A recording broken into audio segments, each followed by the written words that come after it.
Now, swimming might not be the first sport when it comes to mind when you're thinking of contact sports, but a Minnesota company says that's a mindset that they'd like to see change. After a personal incident with a concussion, they created something to help swimmers of all ages stay safe in the water. Take a look at this throwback. We're talking about throwback stories this morning. This is a story I worked on with Hamemr Head swim cap that dates back to 2017. Am I doing this? Hold on. Pool time is typically fun time, but sometimes things get serious. I forgot there wasn't flags there, so I went, and at first I was like, what just happened? And then the pain came, and I jumped out of the pool, and I started falling because it hurt so bad. He isn't the only one around here who's had a concussion in the water. It hurt like heck. So her dad, who is also a coach, got to thinking. She has like concussion. And I was like, what do I have to do to get you guys to do the backstroke right? Get you a helmet? Swim mom and manufacturing professional Theresa Finn was standing by, and the two put their heads together. There you go. Good. To protect the heads of others. It's called a Hamemr Head cap. It's shaped like the human head, so it's larger in the back and smaller in the front. They use what they call honeycomb impact technology. The whole goal is it's a mission to protect athletes, and we're starting with swimmers because really there's a gaping hole in head protection for them. Just ask Paralympian and St. Kate's swim coach Justin Zook. This is a really unique way to address a problem and meet a large need, I think, in the sport. And this Minnesota-born Olympic gold medalist is also a fan. He spent the morning joining a photo shoot for the product. Swimming is a huge part of my life, and yeah, I am putting my name behind it because, I believe in it. I have a 5- and 7-year-old daughter that are both starting to swim and, want to keep them safe. Production is sailing forward. Caps are on pre-sale for fall. A mission to protect their heads and their fun. Well, joining me now is Theresa Finn. And Theresa, I met you 9 years ago. So you said your son is now 22. Okay, from that. But I'm glad that you circled back because that was at the conception of the idea. And now we have these swim caps ahead of us right here that are on the market. Give us an update on the company.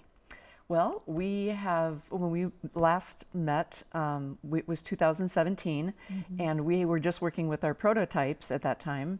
But since then, we evolved, and we've got the product in 3 different sizes and 4 different colors.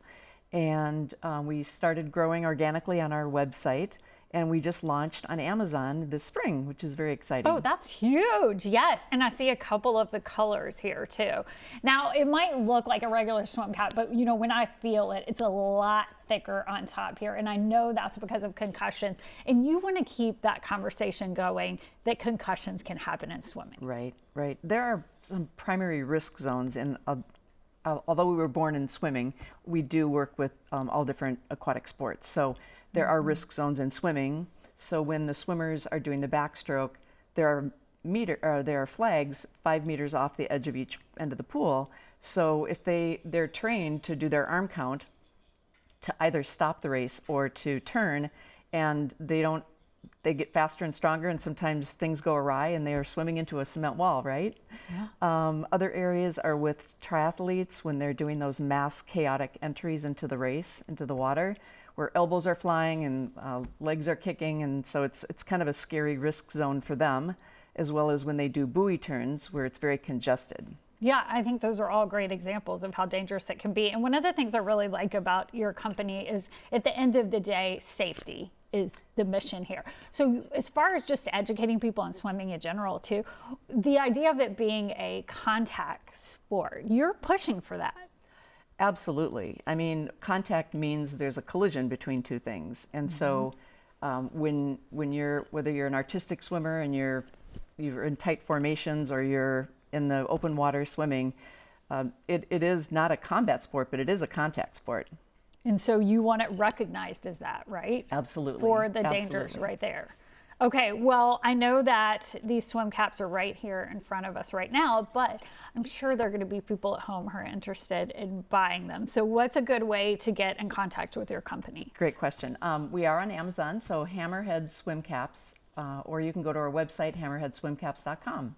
And one of the things I really like about this too is that you had an idea and you made it happen. A lot of us go, oh, what if there was and you've worked a decade now on this. Yeah. There were a number of different people that went to either USA Swimming or really tried to make a product like this and just never got it to market. We just stuck to it, and it's really all about making aquatic sports safer. I love it. It's like that good old Minnesota made, right? That's right. Wonderful. Yeah. Well, thank you, Theresa. Thank you so much. Congratulations on this. Thank you so much.